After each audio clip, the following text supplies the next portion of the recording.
Bicalho, para comentar um pouco mais com a gente. Matheus Bicalho, que é sócio e analista da Ticker Research, chegando aqui na nossa programação. Matheus, seja muito bem-vindo, bom dia para você. Olá, Paula, bom dia, obrigado pelo convite. Obrigada. Matheus, a gente está aí, né, acompanhando essa apresentação desse relatório tão aguardado sobre essa PEC, né, lá na CCJ do Senado, essa proposta tirando 175 bi de reais do teto por 2 anos. Queria entender um pouquinho a sua visão, porque assim, a gente sabe que isso pode sim impactar, aumentar bastante a nossa dívida pública. Primeiro eu queria entender, né, saber da sua visão, como que você acha que o mercado deve ver agora exatamente esse valor definido, essa discussão como um todo, esse aumento do risco também da nossa dívida, quais podem ser as consequências na sua opinião? Olha, eu acho que essa questão política ela está bem delicada. Não à toa que a nossa Bolsa tem reagido de forma mais desfavorável com o aumento de DI e até mesmo queda de empresas que são mais vinculadas à economia brasileira e à taxa de juros como um todo, né? É difícil a gente saber o que exatamente vai ser aprovado no Congresso e no Senado, mas a expectativa inicial do mercado, olhando alguns meses atrás, era ali um extrateto de 70 mais ou menos bilhões acima do teto para 2023 e possivelmente, no melhor cenário, parasse por aí, né? Não é o que a gente acredita que vai acontecer, pelo menos não é isso que a gente tem visto em termos de desenvolvimento político nas negociações.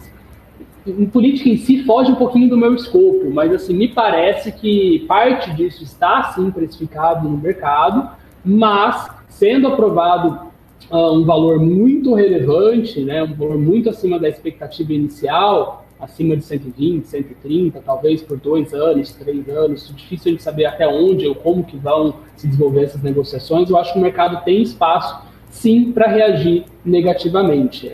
E é claro que não somente a PEC é relevante dentro desse contexto, mas a gente tem outras coisas que ainda existe muita incerteza em relação à condição política e econômica do país, né? A própria questão de quem vai ser o ministro de Planejamento, ministro da Economia, como que vai ficar a equipe como um todo, tudo isso a gente não tem certeza de como vai acontecer. E, na minha opinião, eu estou um pouquinho mais pessimista. Eu acho que se for feito um governo em linha com o que o próprio Lula falou durante a campanha, muitas vezes, né, em termos de não respeitar tanto a parte fiscal, de promover incentivos, benefícios para diversas grupos da população, de você eventualmente, sei lá, tentar aumentar tributos para pessoas de alta renda ou mesmo para empresas, esse tipo de coisa, pode sim trazer um impacto negativo para a Bolsa nos próximos anos.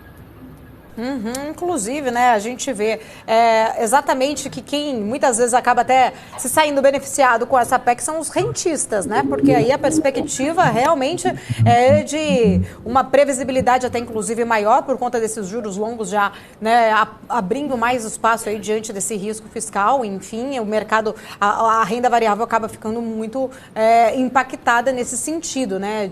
Exatamente de tantas essas incertezas.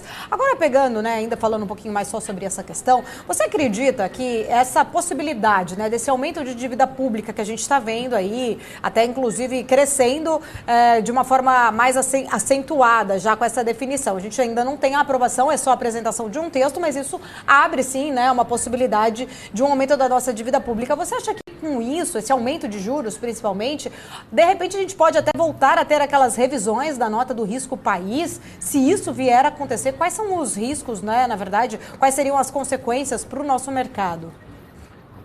Eu acho bem possível, tá? E também concordo com o que você falou quanto ao rentismo.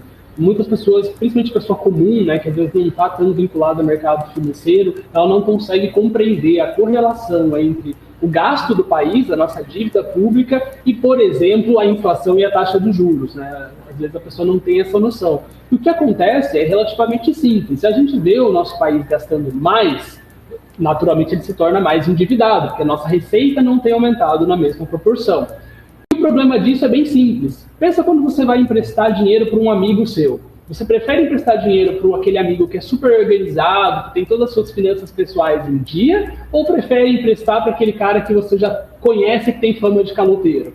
Se você for emprestar para o caloteiro, você vai exigir uma taxa de juros maior, porque o seu risco é muito maior. Fazendo uma analogia bem besta, é o que está acontecendo aqui com o país. A partir do momento que a gente resolve, opta por gastar mais, a gente passa a se tornar aquele país com possível fama de caloteiro. Naturalmente, isso se reflete em taxa de juros. Então, renda fixa tende a ficar mais atrativa. Ao mesmo tempo, se a gente tem uma dívida maior, a tendência é que players internacionais olhem o Brasil com um maior nível de risco e passe sim a ter uma revisão dos ratings soberanos aqui do país. É difícil saber até onde isso pode chegar, mas se houver uma revisão de forma negativa, e eu acho que ela pode ser possível sim, dado que a gente tem acompanhado em termos de desenvolvimento político, naturalmente isso tira fluxo de investimento estrangeiro, que viria aqui para o Brasil e passaria aí para outros países por consequência, e acaba jogando o dólar para cima, bolsa para baixo e até atrapalhando um pouquinho o crescimento econômico, né? Algo difícil de mensurar, mas obviamente se tiver investimento estrangeiro entrando no país, isso até colabora com o crescimento do PIB e aumento de qualidade de vida como um todo. Inclusive, Matheus, na sua visão, né, quais setores você acha que podem acabar até sendo mais impactados, né, diante desse cenário aí que você desenhou para a gente? Olha, essa é uma boa pergunta e eu gosto muito de falar sobre isso. Quem me acompanha em rede social já me viu falando muito sobre agronegócio. A gente pode falar impacto positivo e impacto negativo.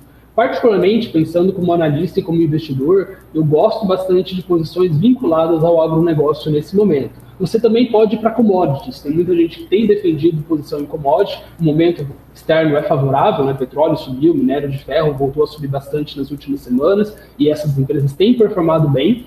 Mas eu não sei, eu admito que não é minha área commodities. Então, assim, eu acho muito complicado você prever para onde vai o preço do minério de ferro. Eu prefiro tentar me ater a agronegócio, que é uma coisa que eu entendo que o país tem um diferencial relevante. O Brasil tem um diferencial relevante em termos de quantidade de terras, clima favorável, terras com boa qualidade, tecnologia e etc. Então, se você olhar o histórico, inclusive, o PIB do agronegócio aqui no Brasil dificilmente tem um ano ruim, ele costuma crescer de forma até que relativamente constante. E isso se reflete, claro, nos resultados da empresa. Então, assim, num contexto mais conturbado, como esse que a gente está conversando aqui, Paula, eu entendo que se posicionar em empresas de agronegócio possivelmente te ajude a proteger a sua carteira como um todo. Depois, se você achar interessante, a gente pode até falar um pouquinho de alguns nomes. Isso no lado positivo, né? Agora, deixa eu também dar a perspectiva do lado negativo.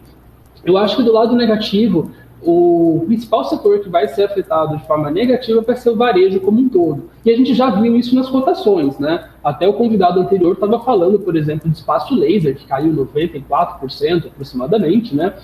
Eu acho que essa queda, ela parcialmente se justifica não somente pelo preço da empresa, que no caso do espaço laser me parecia um pouco esticado lá atrás, mas também pelo contexto macroeconômico. Então o ponto é, apesar de eu acreditar que o varejo vai sofrer, varejo falando aqui de forma generalista, né? Tem alguns nichos específicos que podem até se beneficiar, mas de forma generalista eu acho que os resultados vão sofrer.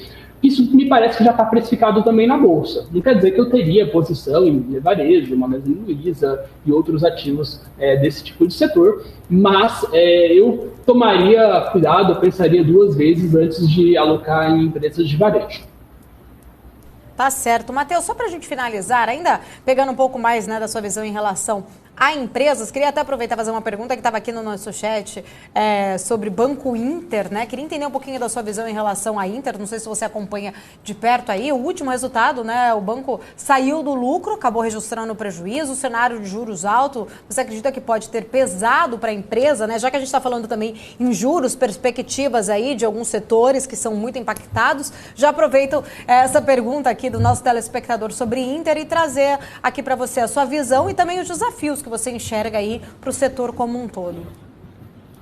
Paulo, eu acompanho o Banco Inter, sim, inclusive desde o IPO. Eu acompanhava mais de perto, até recentemente, faz uns 3 a 6 meses que eu não estou olhando mais tão de perto, mas o resultado do último trimestre, para quem olha um pouquinho mais no detalhe, vai ver que não foi tão ruim assim, porque eles tiveram um efeito não recorrente, advindo de marcação a mercado dos títulos de renda fixa que o banco possui. Então a gente teve a alta de juros e 2, a deflação. Esses dois itens fizeram que eles marcassem um prejuízo relativamente relevante, se não me falha a memória, o valor está na ordem de 50 milhões, tá, nesse trimestre por causa desses efeitos. Naturalmente, você não espera que a taxa de juros continue subindo acima da expectativa de mercado e continue tendo deflação nos próximos trimestres. Então, em teoria, era para ter dado um lucro perto de, eu acho que uns 30 milhões, depois eu posso confirmar os valores para vocês, mas na verdade o efeito recorrente do Inter nesse trimestre já foi um lucro no final da história se você fizer esse tipo de ajuste. Agora, falando sobre a empresa em si,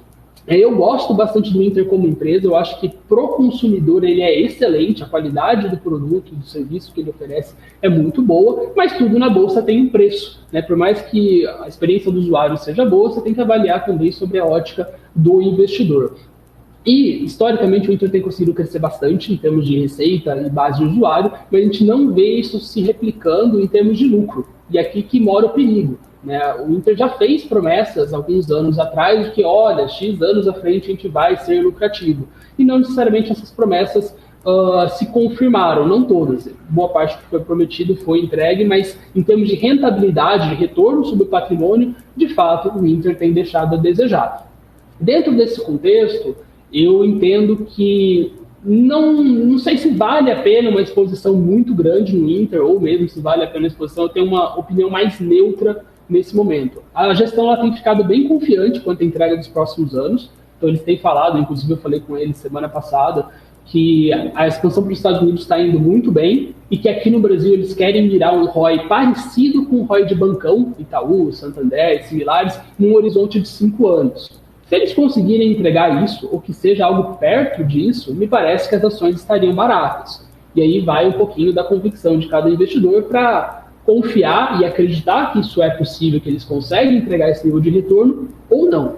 Matheus, eu acho que eles devem chegar a um ROI de 10% a 15%, mais ou menos nesse horizonte. Tá? Eu não acho que chega acima dos 20% que a gestão tem eventualmente falado, mas eu acredito que 10%, 15% me parece sim factível. Dentro desse cenário, se você comprar a Inter agora e isso de fato acontecer, você vai ter um retorno razoável. Acho que você vai ganhar do Bovespa, possivelmente até ganhar do CDI. Mas é um si.